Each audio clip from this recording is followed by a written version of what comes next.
No, yes, Salam TV.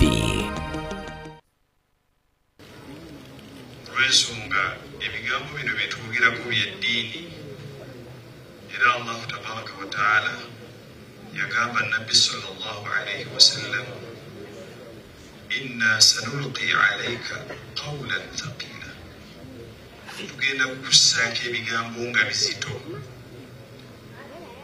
nentya okubeera nga ate nga ngenda kwogera mu bigambo ebizito bye bagamba ne Nabbi sallallahu alayhi wa sallam nti bigambo bizito fe abamu tubyogeramu nga bwe twagala naye nga bigambo bizito.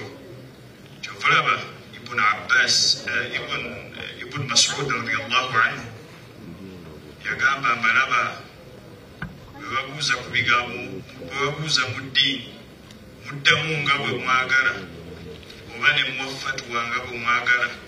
Naye ng'ekigambo ekyo singa bakibuuziza Umar ibn al-Khattab la jamaa alayhi ahlu Badr, yani badde akuŋŋaanya abantu bonna b'e Badiri ne babeerawo ne bakakasa nti no byagenda okwogera oba byagenda okuddamu byebiki bye bituufu. So fa khashitu naye ntya okwogera mu bigambo by'ekitiibwa Nabi Muhammad sallallahu alayhi wa sallam. Anas bwe bamubuuzanga ku hadithi yabagambanga nti nze hadithi ku Nabbi kwegamba ebigambo bya Nabbi mbitya, ebigambo bya Nabbi tebiringa bigambo bya muntu mulala yenna, era hadithi yayogera ntono. So n'olwekyo mukadde wange okaluzibwa kwe nafuna naye ne ŋŋamba wama utiitu min al-ilmi illa qalila, saawe bwa irimu oba irimu gye nninako yetono ennyo oba oliawo yakwogera n'okwegendereza mu irimu eno. Baganda bange abasiraamu nga sinatandika bigambo byange mu budde obufunda ddala, twagale nnyo ebyaffe ebyabasiraamu, twagale nnyo ennyumba zaffe ezayitibwamu obuki busiraamu, wa khasatan to be very specific, enyumba ya mukadde waffe Prince Nuhu Mbogo. Oba oliawo twandibadde tetweyita kino kye tuli.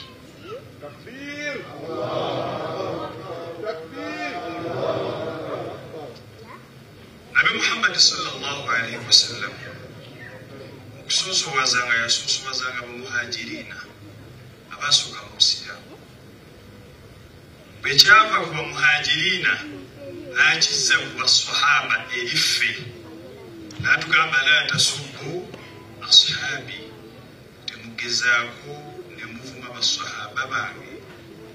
Mbalayirira Allah yantonda singa omu ku mmwe awaayo olusozi lwa zaabu nga lwenkana nga Uhud tasobola kutuuka yadde mu makkati gaabo. Baganda baffe bakadde baffe abaatusooka nga Prince Nuhu Mbogo nga yabakulembedde baalwana nnyo okubeera nga tweyita abasiraamu, era ffe tewali kye tusobola kukola tusobola kutuuka ku ekyo kye baakola. Mirimu entono gye baayina baagikolerako, baayiwa omusaayi, baawaayo ebitiibwa byabwe ne bagamba ebitiibwa kabisigale ffe tugande n'obusiraamu. Naye n'osanga hudathaau al-asnaan, abantu nga bakamera amannyo mu irimu, la yahfadhu aya au ayatain wala yahfadhu hadithan au hadithain yatakallamu fi umuri ddin wa yatakallamu fi umuri lmuslimin. Osanga omuntu ng'akuteyo aya oba ayes hadith oba hadithes naye n'asituka n'ayogera mu nsonga z'obusiraamu. Nabi Muhammad sallallahu alayhi wa sallam yagamba nga enkomerero eneetera okutuuka, yagamba bagenda kujja baruwaybidwa. Babuuza Nabbi wama ruwaybidwa, baruwaybidwa be bani, n'agamba aljahilu الذي يتكلم في أمور العامة oyo omuntu nga tamanyi ate ng'ayogera ku nsonga ezigatta abantu. So tubawulire eyo oli n'asituka n'ayogera ku nnyumba y'omulangira oba n'ayogera ku bakadde baffe abatukulembera ng'alinga ayogera ku muntu wa bulijjo. Fainna lillahi wa inna ilaihi rajiun. Naye Imam Abdul Hamid Kishki Kibanya ayina omukyala gwe yali ayogerako, yali nasinga mu Misiri babeeta Mustashrikin. Yayogera ku nnabbi okubeera nga awasa Aisha nga tanneetuuka jahilan mu butamanya. Naye yagamba nti hal yadurru sahabu nafhu lkilab, abaffe mbabweba okukola okusobola okukosa ekire, oba omwana bw'akwata ejjija n'alikasuka mu nnyanja erimira oba efuna obuzibu.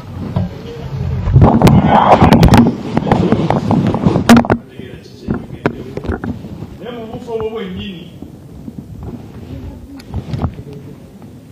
ekireeta bino byonna bye tulaba okubeera nga adamu tafaquhu fi ddiin, okubeera nga abantu tebategeera mu busiraamu nga bwe twagala. Ekizibu no twafunye ekizibu ekya ebikutu bigatta abantu. Omuntu atuula n'ettekino ye n'agula ebbisi bitaano n'ayogera nga bw'ayogera mu busiraamu nga tewali amukoze eki amukubye ku mukono. Naye ekireeta ebyo byonna alamu tafaquhu fi ddiin, alfiqhi kitegeeza diqqatul fahm, kitegeeza okukenguka. Kathiru min annaasi yatakallamuuna fi ddiin wala yatafaqahuuna fi ddiin. Abantu abasinga obungi twogera ku ddiini naye tetutegeera ddiini. N'okuseesa okusooka nga bwe nabagambye, bino ebigambo biri thaqil. Osuubira ebigambo bino ebyakka ku nabbi sallallahu alaihi wasallam nga bwebimukako abeera nga yeetikiddwa olusozi n'atuya okwangu okumala nga bitegeera mangu bwotyo. Kyokkola nti no bayimu abaasooka bwe baayogeranga ku nabbi sallallahu alaihi wasallam, basahaba bagamba kama qaala sallallahu alaihi wasallam, gagamba okulyawo nga nabbi bwe yakola ki atya okubeera nga ateeka ebigambo ku nabbi. Naye ffe ebigambo tubyogera nga tukola ki bwe twagala tubibalaatiramu. Ekyo nabadde ndaba kuba sawa zino tulina bamutakallimiin, a lot of people who comment about Islam. In actual sense, there are not scholars who are supposed to comment on nsonga z'obusiraamu. Era kituleetedde obuzibu bw'amaanyi. Oli n'atuuka okugamba nti oli bwe bamuleetera nga jjaaji ayokyezza omuzikiti amukuba kibooko kyombi naye asinzeeko ebirevu amukuba ebboko. Kwegamba mantiqiyan, if you are to use logic, kitegeeza nti okwokya omuzikiti kiri akhafu kusala ki. Oli n'atuuka n'okugamba nti nno embisi mbi n'ate okusalako ekitevu kibi nnyo, naye ng'embisi eri muharramu. Allah yagiharamisa buli mbeera yonna okusala ekirevu masala fiqhiya. Kugamba masala gali jurisprudence, it is a matter of interpretation. Tieno amru yaqtadi al-wujub aw la yaqtadi al-wujub.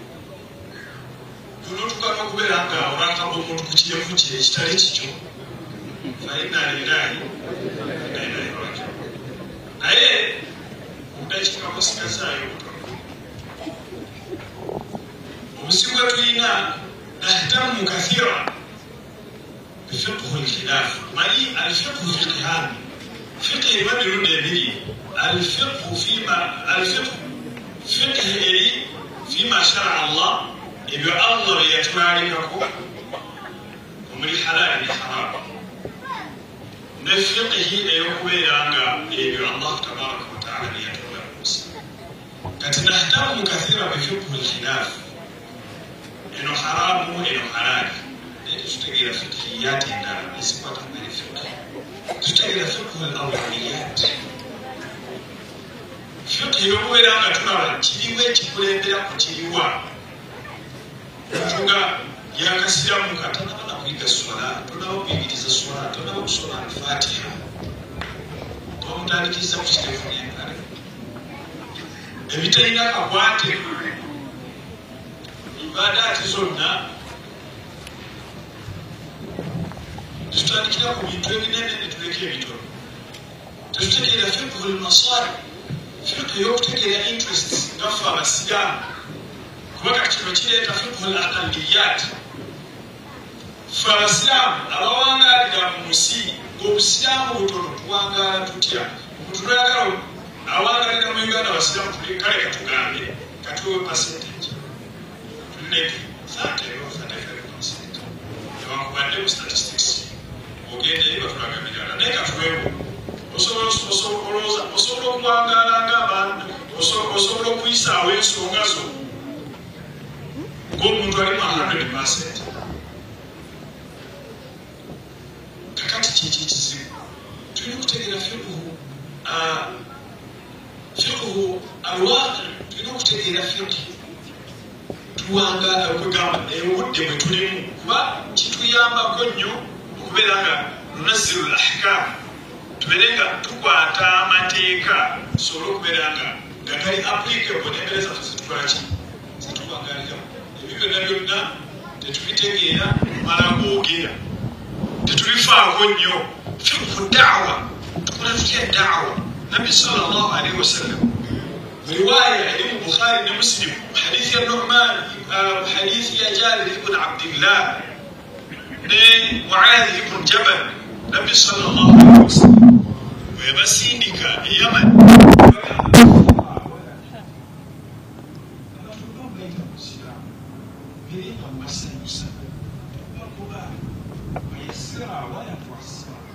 berenga mubanguyiriza okubakola ki okubakabiriza ekitegeeza abamanyi bajjamu faida bagamba nti atabshiru yakunu fi da'wa nti okubeera nga tusanyusa abantu kubeerawo kubeera nga tubakobola mu Isiraamu wataisiru yakunu fibe tuba tukola fatwa tubanguyiriza bamereze okuki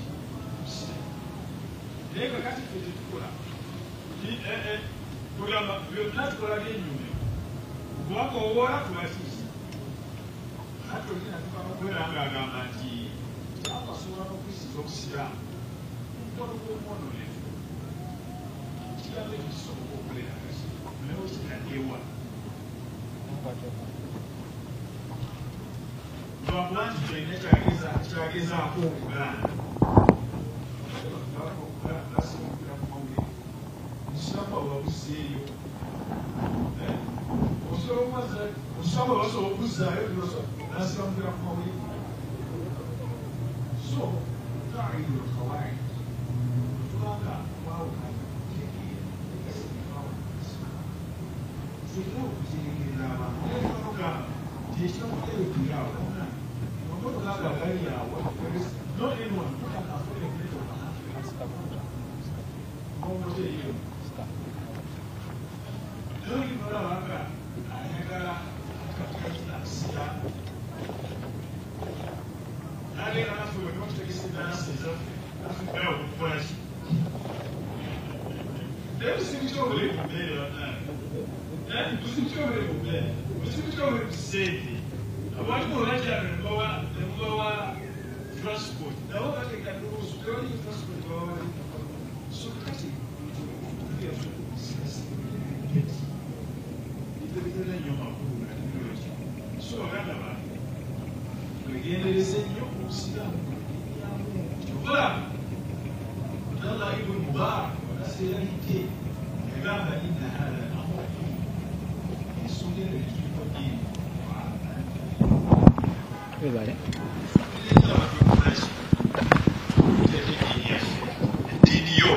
Dini yo fulani wao wala tazirwazira tukuzira mukhura teri muntu agenda kusubira mu kwali wa munne butubanga tufunye amasala gano getugenda mukabera ukakati abamanyi ikhtalafu Imam Malik na Imam Shafi'i bayawukana hata waliyo nechitabu ikhtilafati Imam Malik wa Shafi'i gachikamu ate gono mwalimu ono Imam Ahmad atabasajja bano bonna buli Imam Malik yasomesa Imam Shafi'i Imam Shafi'i nasomesa Imam Ahmad ibn Hanbal al-Shaybani wadhalika bakuranga ki bayawukana gachuvula mu kubayizira Imam Shafi'i yamugamba bayawukana oli nafulamuko embeera namugamba ala yastaqim an nakuna ikhwana tekimala bumazi bwe tubanga twawukanye okusigala nga tuli baki baluganda so baganda bange musiraamu buno tutwalenga kikulu tuliko okwogera ebigambo nga byakusaagirira tutandika okukompeyaringa ebintu ebiri incomparable omuntu okwata oti ekintu ekiri haramu nokikompeyaringa n'ekintu ekiri jurisprudential kati kyekyo kyembagambye adamu lfiq oli kasitakwata halali ne haramu ngaafuuka mufuti era waliwo omu تجد واحد لا يحسن لفظ الجلالة نطقا يسمي الله الله أولي تصور عندنا واتنا الله ميتا الله نينغا وفتوى تصور أفتقراتي أن يكتفاوى نوفتوى ومت لا يحسن وكبيرا يترى استعاذة بمتيكا غايو نينو وفتوى Chuvala ba Imam Ibn al-Qayyim al-Jawzi ngasibye bigambo bya. Yogera mu kitabo kye kibaita Ilamul Muwaqqi'ina 'an Rabbil Alamin. Yogera shuru tuza mufti singa tugamba okusakula inga sawa zino tuzo kutafuna mufti yadde no. Yagamba mufti ateko kweranga yakwata Qur'an nga manyine ebijikwata ku byonna. Kitegeeza okwata Qur'an n'ensoma zaayo 10. Notegera tafsiri wa Qur'an notegera ulum al-Qur'an notegera ilmu ya hadith notegera ilmu at-takhrij notegera ilmu al-mustalah notegera ilmu ar-rijal notegera ilmu kwatagana ku riwayati zonne za hadith notegera fiqh ne principles zayo notegera usul fiqh ne principles zayo notegera n'uwarab ne wallahi usango omuntu gatasubira kwatula sentence esokukwata yokubiri ng'akola nsobi zokka mu Luwarabu naye ng'akutta akazindaalo nga mukambwe nnyo kuva watandikidde ne waakoma zonna nsobi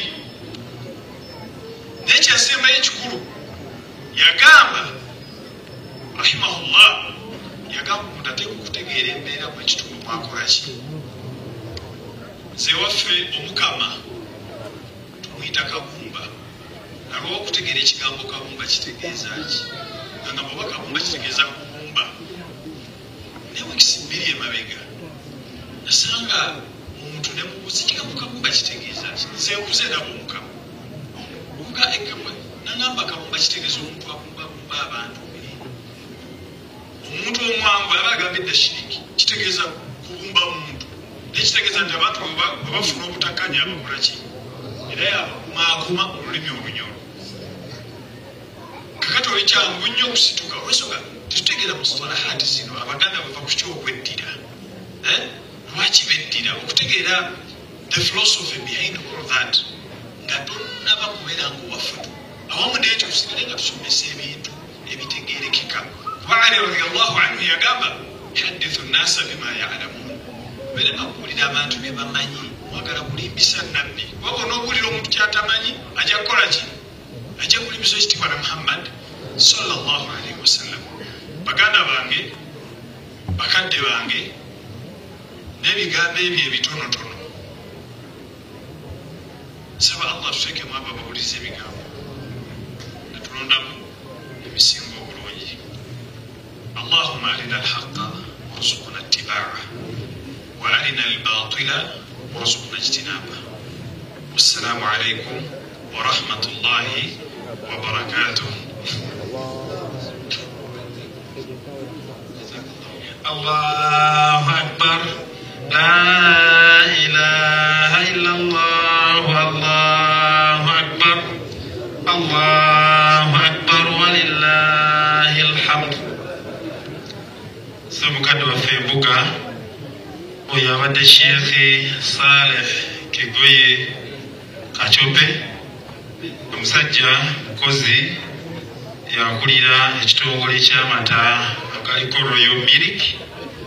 Musajja yasoma mu Islamic University e Madina yova baseeka ababakuba oyo naye gye yasomera n'asomera mu faculty enzibwe ennyo eya hadisi. Kyobola nti Sheikh Segganga babanga yamusiimye amuleete tekitegeeza nti Kampala ne Buganda atali baseeka yamugye Bunyolo. Era sebo Sheikh Ali Kachope tweyanze message eyo nkulu nnyo. Twetaaga tulaba obusiraamu okusinziira nga weeri bwe buli ate tubutegeeza abantu okusinziira ku ntegeera zaabwe, kuba Katonda yatwawula entegeera nga bwe yatwawula gye tubeera n'ebyetulya n'ebitwetoolodde. Baseeka banaatuyamba ekyo tujja kubaako kye tutuukako. Mukadde wange ssebo Segganga aŋŋaanye okuddayo okwanjula abantu bonna. Era buli atuuse oluvannyuma lw'omulangira okutuuka ekitiibwa kino kikuwadde tusanyusa okulaba. Saba Allah akunyweze. Akadde kampigende mulyango ogwokusatu Sheikh Nuruddin Hamad okuva ku gyagenda jangu osoma omulyango ogwokusatu. Oli abaddewo e Masindi ono w'e Tanzania seeka muntu wansi yonna. Kyova olaba buli kikanyomero ajjeeyo emusomesa ku gyagenda yagenda osoma omulyango ogwokusatu. Ekyenjawulo ekigenda okugubeeramu njagala kuteekateeka ng'omusomesa seeka butane weeteeketeeka okuvuunula oweereddwa omukisa ng'omwana enzaalwa ow'okukyalo Buddo.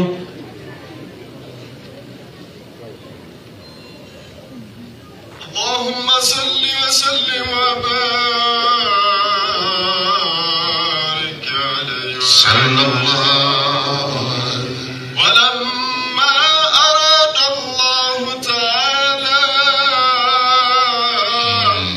إبراز حقيقة محمدية صلى الله وإظهاره جسما وروحا بصورته ومعناه. اللهم صل وسلم نقله إلى مقره من صدفة آمنة الزهرية صلى الله وخصها القريب المجيب بأن تكون أما لمصطفى. اللهم صل وسلم عليه. ونودي في السماوات والأرض بحملها لأنواره الذاتية صلى الله. وصبا كل سب لحبوب نصيب صبا. اللهم صل وسلم. وقسمت الأرض بعد طول جدبها من النبات هللا سندسيا صلى الله. وأينعت الثمار وأدنى الشجر الجلجاني جنان. صل وسلم. ونطقت بحمله كل دابة لقريش بفصاح الأنسن العربية صلى الله عليه. وخرت الأسرة والأسنان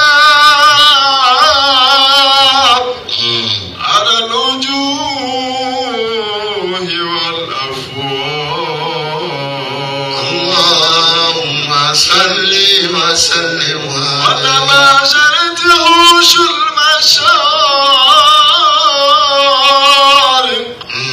والمغارب والدواب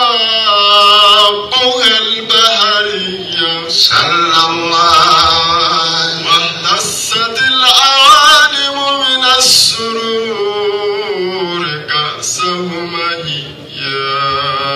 اللهم صل وسلم بإذلال زمنه وانتهكت الكهانة ورحمة الرحمانية صلى الله عليه بخبره كل خبر خبير وفي بلا حسنه اللهم صل وسلم عليه في المنام فقيل لها إنك قد حملت بسيد العالمين خير البرية صلى الله عليه وسميه إذا وضعته محمدا لأنه ستحمد عقباته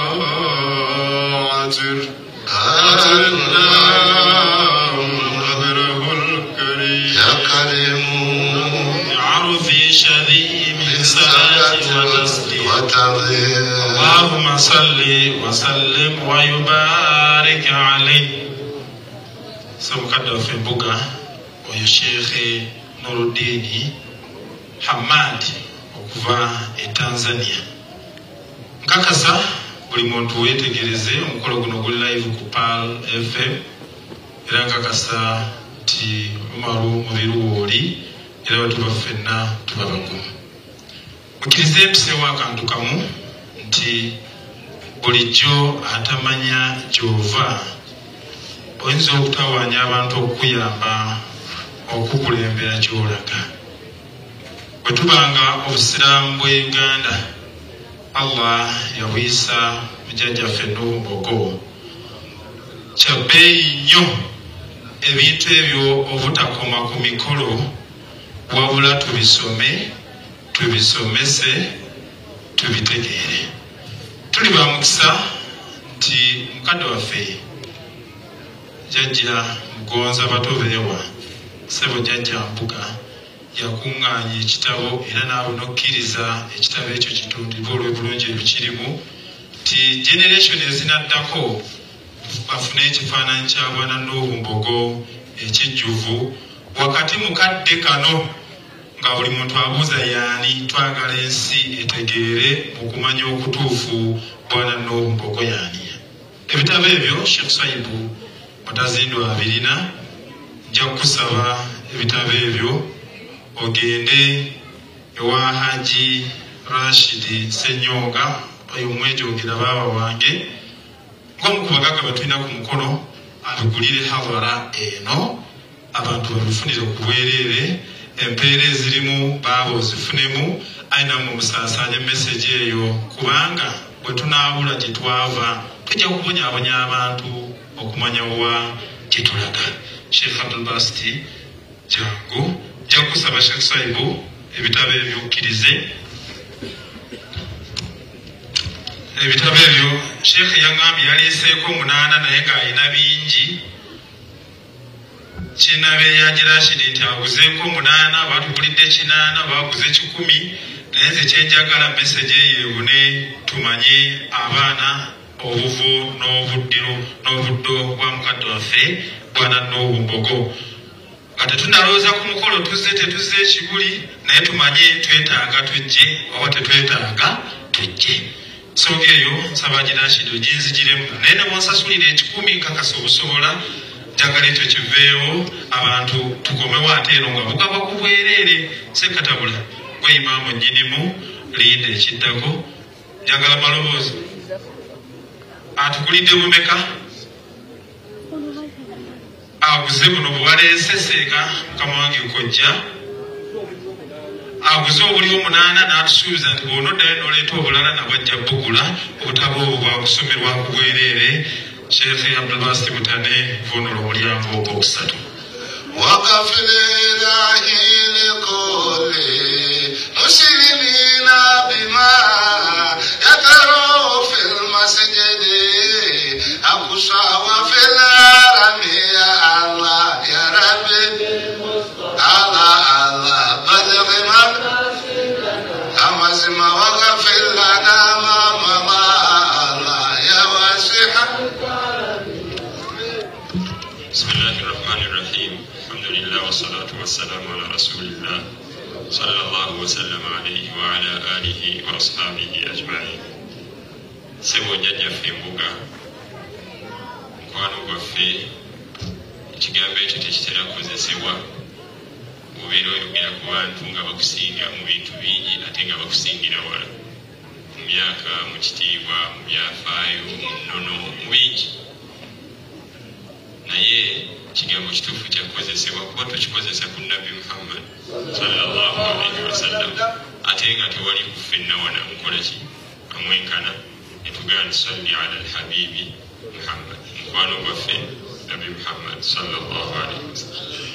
Sebo jjajjaffe embuga bakadde bange bamashayikha abali wano mbalaba bangi mwenna mbassaamu ekitiibwa abakiikiridde ennyumba ez'enjawulo obusiraamu bwe bwatambulira oluvannyuma lw'okutuuka mu famire emanyiddwa obulungi ey'abalangira,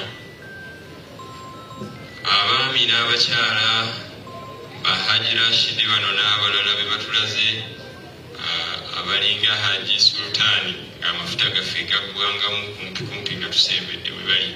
Assalamu alaikum warahmatullahi wabarakatuh. Sewo mbuga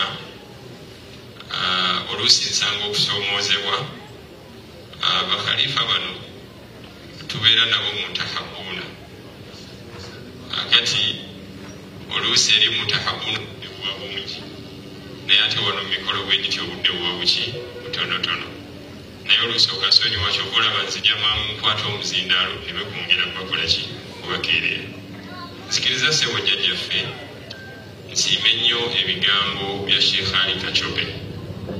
Ayogedde n'alaga comparisons ezikolwa ku mulembe guno naye ye kyatanaba kutegeera nze ye ndowooza yange nti omuntu okutuuka okugamba nti okwokya omuzikiti kigambo kitono nnyo okusalako ekirevu, olowooza ayinza okaluubirirwa okutunda ng'okwokya kitono.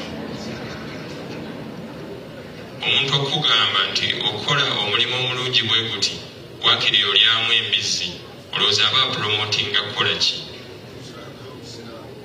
Aba promotinga kiri gulako toyagala kukkiriza nti onayagala lwaki buli comparison ogikola ku mbizzi n'ebirala bingi. Naye tusaba Allah w'ekitiibwa ffenna atusaasire. Ntera okukyogera bwe mba njogera njagala nnyo okozesa enkola ey'emirembe. Abantu abo wakati nga tubasabira naye ffe tetujja na busungu nga bwabwe. Ffe bwe tunajja nga tubagamba mpola mpola Allah w'ekitiibwa ajja kuyisizaamu. Oba oliawo wabeerawo emitima gye tuwangula olw'enjogera yaffe enzikakkamu ennungi, ffe ne tutabaddiza na muliro. Allah subhanahu wa ta'ala kyeyayogera ku Qur'ani nti wa in aqabtum fa'aqibu bimithli ma uqibtum bihi, bwe muba mubonereze ekyenkana n'ekyo kye babakoze, naye wala in sabartum, ate bwe munaagumiikiriza huwa khayrun lis-sabirin, kyekijja okubeera ekirungi eri abagumiikiriza. Nga ngenda ku nsonga, omukolo guno gwe tuliko gwa dduwa, naye nina omwami mukwano gwange dokita yayogedde ekigambo ne kinneewuunyisa. N'agamba nti ezimu ku nsonga lwaki edduwa zino mbi, kubanga abaana b'omufu ku makya nga bukya ssaawa nga 9-8 basooka ne bagenda ne basamira. Ne mugamba kati olowooza muganda wange solution y'okumala okusamira okukola ki? N'agamba nti solution y'okumala okusamira kujjawo dduwa.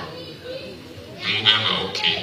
Ne mugamba kakati nga sinabajja ogenda mu bingi bwewasoma eddiini okutuuka ku levo gye wagituusaako, oli musajja medical doctor, tukusuubira okubeera nga level ye ey'okusoma with the medical qualification at a bachelor's level olina reasoning gy'oteeka okukola ki okubeera nayo ne mugamba byewasomako gwe mu bulombolombo bw'okusabira abafu mulimu okusooka okutunuulira abaana b'eki kye bakoze ejjo. So oluusi twetaaga just arguments ezo buli wonna we tuba tufunidde omukisa abantu abo basobola okuba nga bategeera ebigambo bye. Olw'okuba nti omukolo guno gwa dduwa ate ng'obudde bufunze, omulyango ogwokusatu mumpiko ku mulyango ogwokubiri, wabula bwe ntandika okugunnyonnyola buli kigambo nja kisomerako hadifu. Ate omulyango ogwokubiri gulimu okulanya ate nga wano tuli ku dduwa y'abakadde baffe nabanga gusaana okukwatagana ne kino ate gufunze obudde okusinga ogwokusatu. Nsaba muzikirize ekitundu ekyo kitambuze bwentyo mu bufunze. Ebigambo bino tuyogera ne tubivuunula olw'ensonga nti naffe twakula batugamba nti ebitabo ebyo bijjuddemu shiriki era byonna ebyawandiikibwamu bikyamu. Kakati Allah bw'atuwa omukisa ne tubitunulako tufuna ekifaananyi ekyenjawulo. Oba oliawo ne tumanya nti omuntu ono alina ensobi gye yakola eri wano, oba omuntu ono kituufu wano tubadde tumulowooleza bubi. Emizaano y'obusiraamu obwenkanya Katonda yali mwenkanya ne sitaani. Nabbi sallallahu alaihi wasallam n'atuuka okwogera ku sitaani n'agamba nti sitaani oyo swadakaka wa huwa kadhuubun, yayogedde mazima yadde ye mulimba nnyo. So naffe tutunuulira ebigambo ne tugamba wanaayogedde butuufu wanaayogedde bukyamu. Emizaano y'obwenkanya ey'obusiraamu.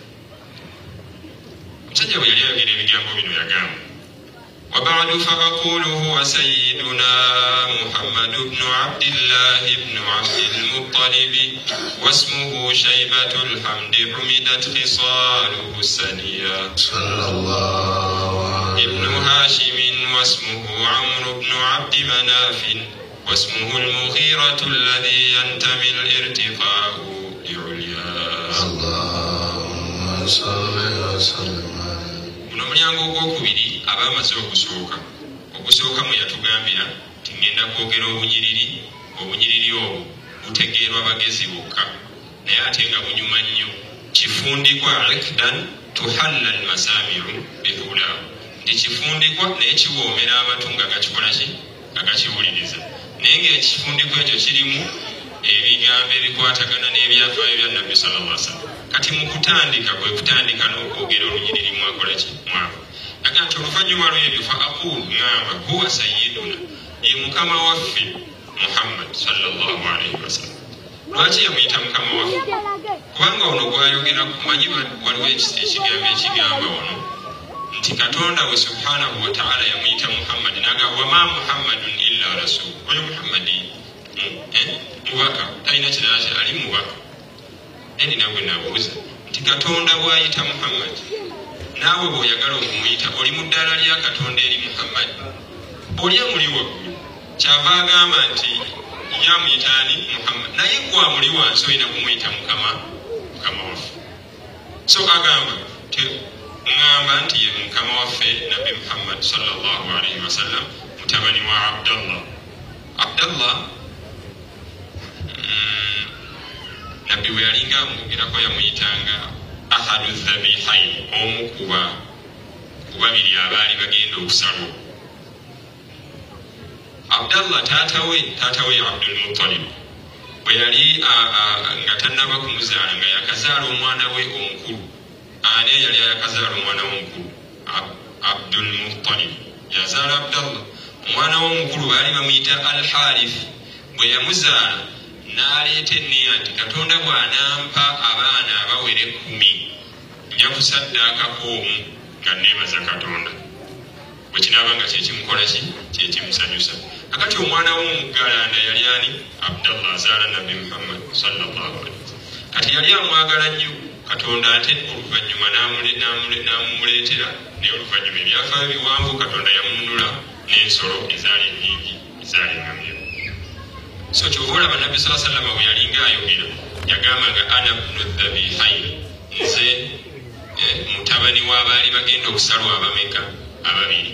Asooka ye Abdallah taata we, owokubiri yani ya Ismaila era ekyo kyekikulaga kyebagamba nti waliwo abagamba nti yali agenda okusalwa ku mulembe gwa nabbi Ibrahimu alayhi salaamu yali Ishaaka ate nabbi tava mu lunyiriri lwa Ishaaka wabula agamba ndi mutabani w'abaali bagenda okusalwa abameka ababiri ekitegeeza yali agenda okusalwa ani Ismaila alayhi salaamu. N'agamba mutabani wa Abdul Muttalib erinnya lye baali bamuyitaani Shaybatul Hamd yagamba wasmuhu Shaybatul Hamd yali ayitibwa Shaybatul Hamd. Shayba kitegeeza envi wabula envi ez'ettendo. Abdul Muttalib bwe yali azaalibwa mu myaka gye egyali ebito yazaalibwa ng'alinamu envi wabula ebitendo bye byali birungi kyebava bagamba humidat khisaluhu saniya embeera ze zaatenderezebwanga nnyo olw'okuba zaali nnungi. Mutabani wa Hashimu atenge Hashimu oyo erinnya lye yani Amru ibnu Abdi Manaf era Abdu Manaf erinnya lye ttuufu yani Al-Mughira alladhi yantami al-irtika'u li'ulyahu oyo nga obwawaggulu supremacy wali budda gyakolaki gyali kubanga yali musajja wa kitiibwa. Namala n'agamba Ibnu Husayn wasmuhu Mujammi'un mutabani wa Kusay naye Kusay oyo erinnya lye baali bamuyita Mujammi. Lwaki bamuyita Kusay kitegeeza omuntu ali ewala. Kati Mujammi'un bwe yazaalibwa maama we yafumbira omusajja omulala nga taata we amaze okufa n'agenda mu bitundu by'e Siriya n'awangaalirayo. Bwe yatuukayo mu kuwangaalirayo yatuuka n'akula bwe bafunamu obutakkaanya n'abantu baayo ekitundu ekyo kyali ab'ekika nga bogamba nti abo bannabuddu bali babayita bakudaa. Kati bwe bawangaalirayo n'akula gezaako okubukabuka ebimu. Bwe bawangaalirayo omwana oyo n'akula bafuna oluyombo wakati bali ne baalabanga akamogo kakumugamba nti gwe tolina mu bantu bakudaa tolina wa bika byaffe ebyeno. Kakati maama we kyava amugamba nti baladuka khairu min biladihi naye ate gwe eggwanga lyo ddungi okusinga n'amawanga g'abano eno gye nafumbira oluvannyuma. N'agamba wa abuuka khairu min abaihi taata omulungi nnyo okusinga bataata baabano. Namugamba kubanga bwe babakuzaala bali wali e Makka ku haramu ennyini kulinaana kaabo. So agamba lwaki yatuumibwa Kuswayi omuntu ali ewala summiya bi Kuswayin litaqasihi fi biladi Qudat al-Qasiya sallallahu alaihi wasallam kubanga yali agenze wala n'abantu be nga wangalira n'abantu be Qudat ila an a'adahu Allah ta'ala ila al-haram al-muhtaram fa hamahima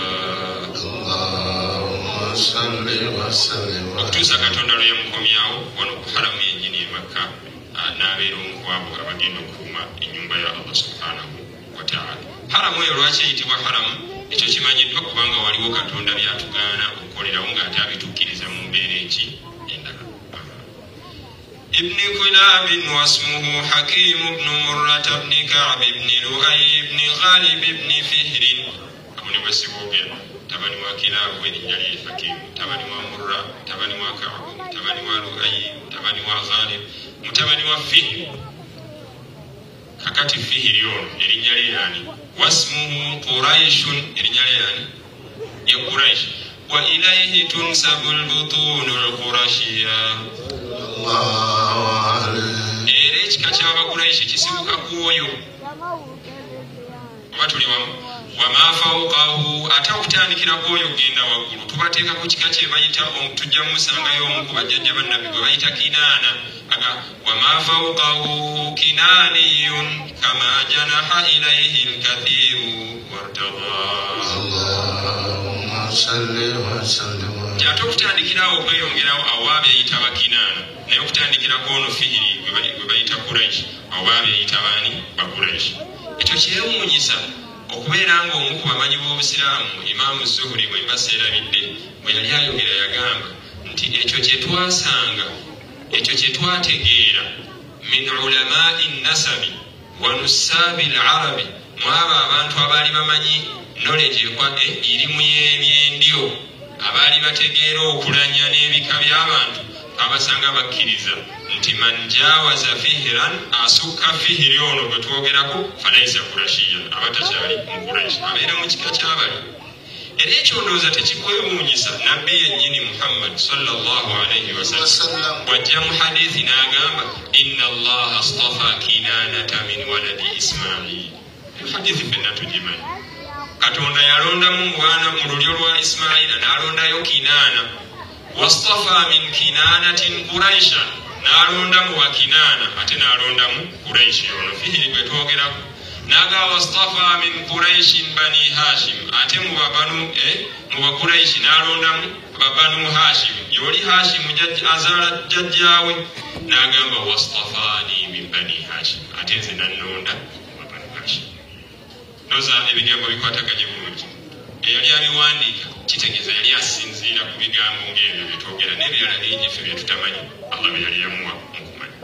Kyava agamba Ibni Malik ibni Nadhr ibni Kinanata, noza mutegedde katumutuuseeko, Ibni Khuzaimata ibni Mudrikata ibni Ilyasa, tutuuse kwani Ilyas. وهو أول من أهدى البدن إلى الرحاب الحرمية.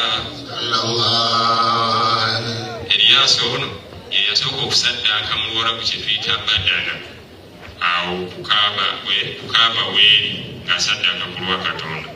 Kakati ekisolo ekyo kye tuyita badana kisolo ki? Waliwo abagamba nti al aslu fihi kugamba yeŋŋamira, wabula waliwo abagamba nti kisobola ekigambo ekyo okutegeeza ente.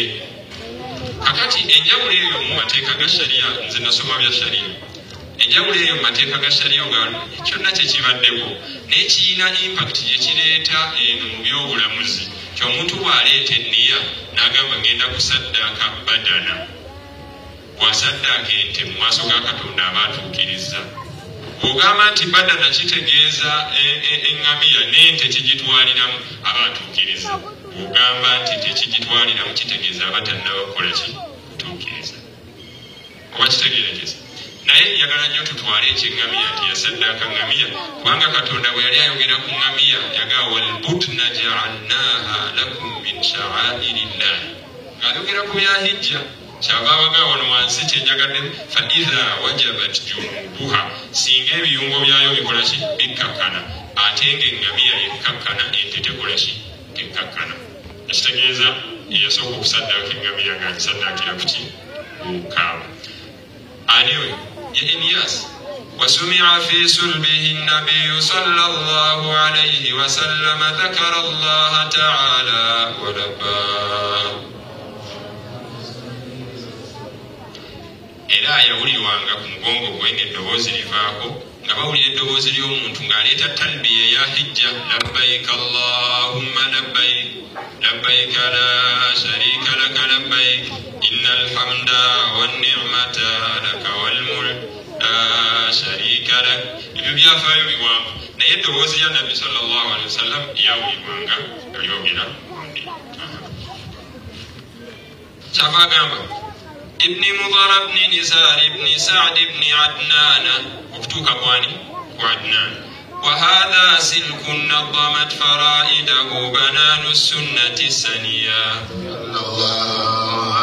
نعم أبو كاجيجيري كاكاليتي كاجيجيري تاباكا تيجيكا زنغارو za sunna ezitangala yakwata sunna ze hadithi za Nabi sallallahu alaihi wasallam. Kitegeeza ebyo byonna bye twogedde Nabi sallallahu alaihi wasallam yalanyanga n'ayogera nti ndi mutabani wa gumu ndi mutabani wa gumu, ne babijjamu ebyo ne bapanga ebigambo bino ne mubanga mubisomanga kayima musobola okubikwata.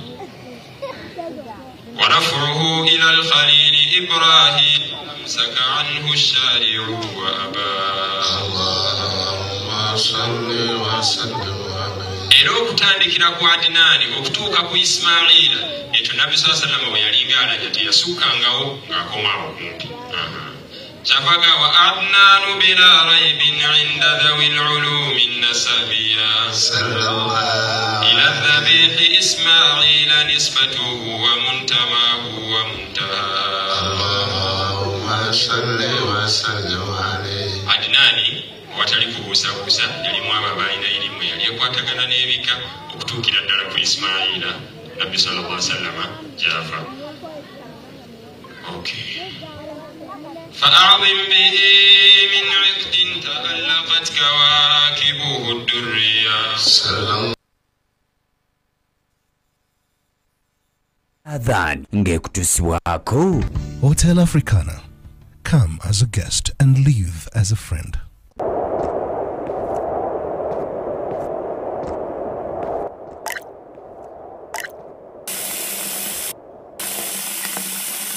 الله أكبر الله أكبر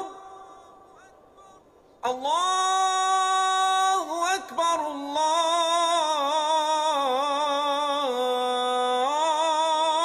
الله أكبر أشهد أن لا إله إلا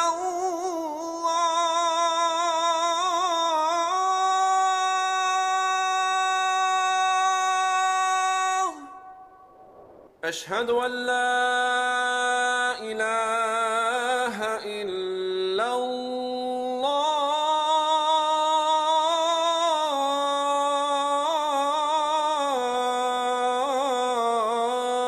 الله أشهد أن محمدًا رسول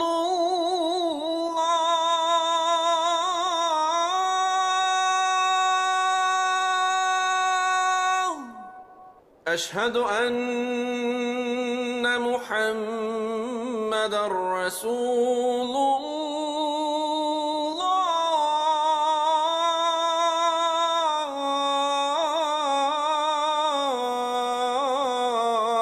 الله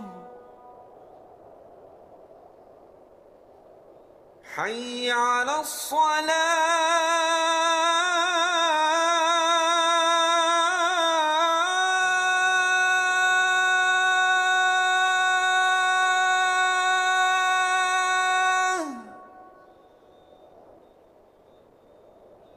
حي على الصلاة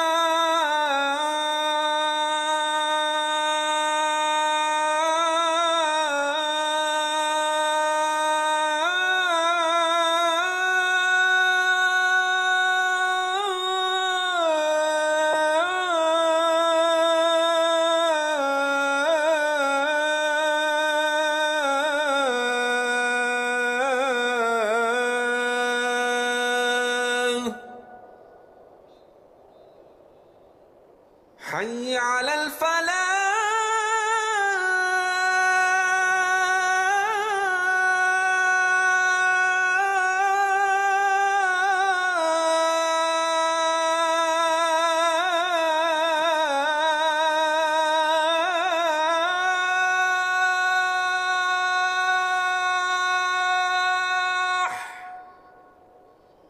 حي على الفلاح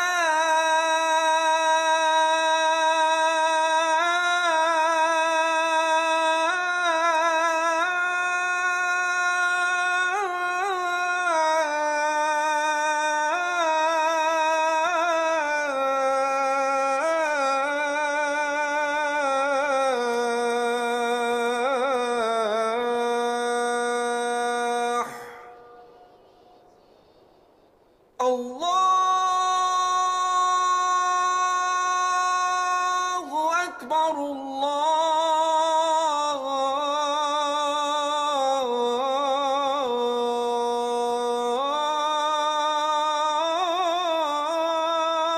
الله أكبر لا إله إلا الله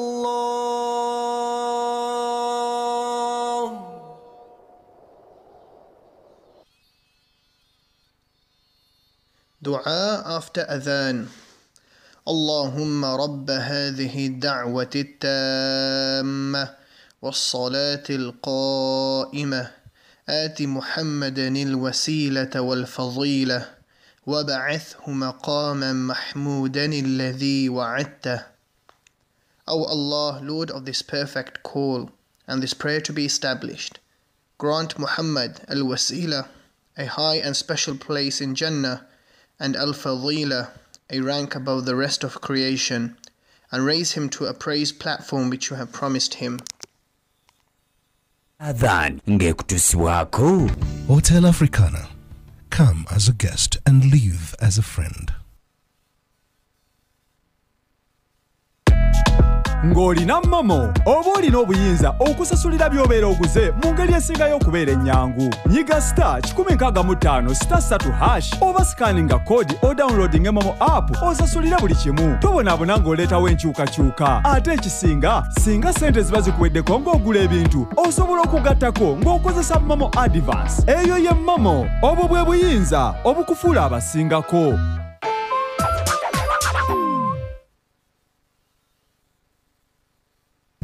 Introducing the next evolution of streaming in Africa, re-engineered from the ground up. A new look, a smarter, faster interface, seamless, powerful. Afromobile is now easily available across all your smart devices, smart TVs, smartphones, tablets, and more. From live TV and events to your favorite on-demand shows, Afromobile delivers an ultra-smooth, uninterrupted streaming experience anytime, anywhere. Download and update your Afromobile today. Afromobile, authentic African stories.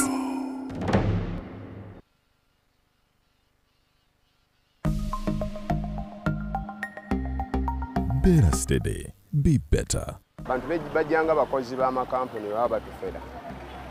Nakugamba njagala otereeze layini yo ayina ennamba z'akuwa okusoma.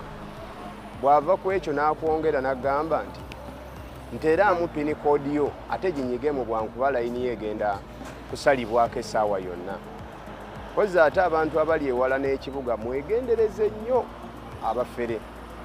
Bakolagana n'amasimu saako ba mobile money.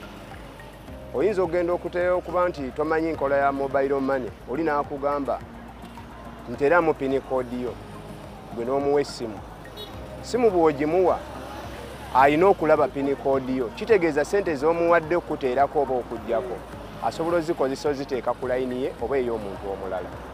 Nange mwennyini kamwa koogera baakinkolako ne bansuubiza ebirabo byesaamanya.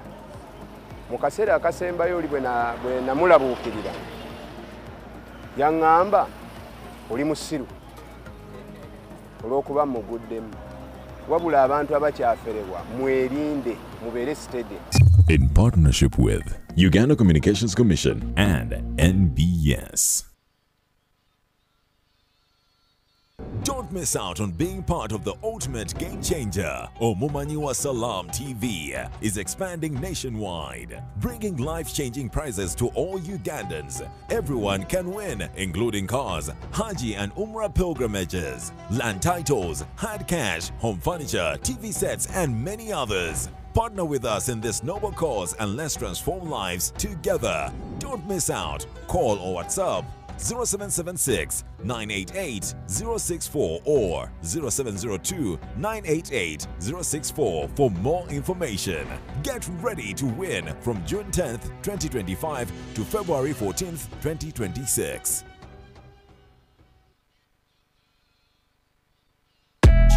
Ng'olina Momo olina obuyinza obukufuula musiga nsimbi era n'otandika okwefunira akasente aka buli lunaku ku ssimu yo. Nyiga star 165*7*M# olw'otandika okusiga ensimbi okutandikira ddala ku ssingi 10 lwokka ng'okozesa Momo Investor. Ate ekisingayo obulungi osobola okuggyayo ssente zo mu buliwo ekiseera kyonna. Eyo ye Momo, obwo bwe buyinza obukufuula abasingako.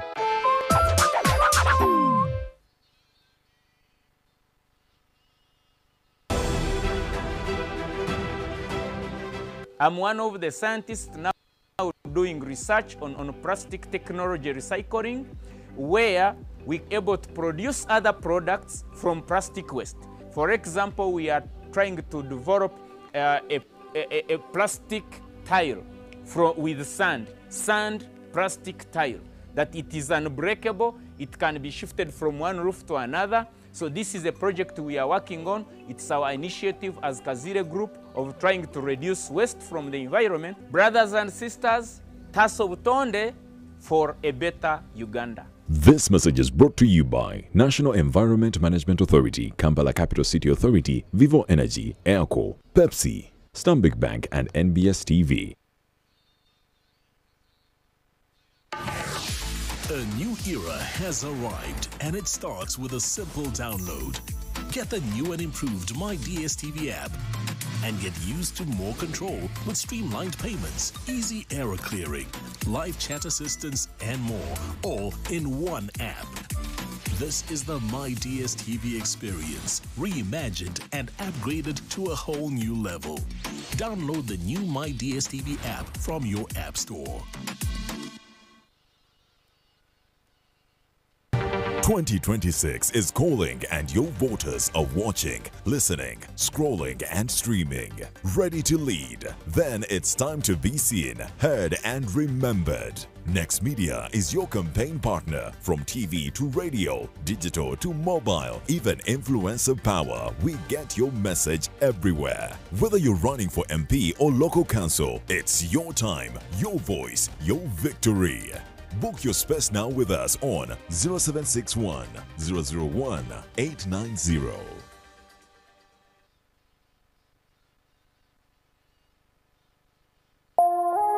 Eno ye Salam TV.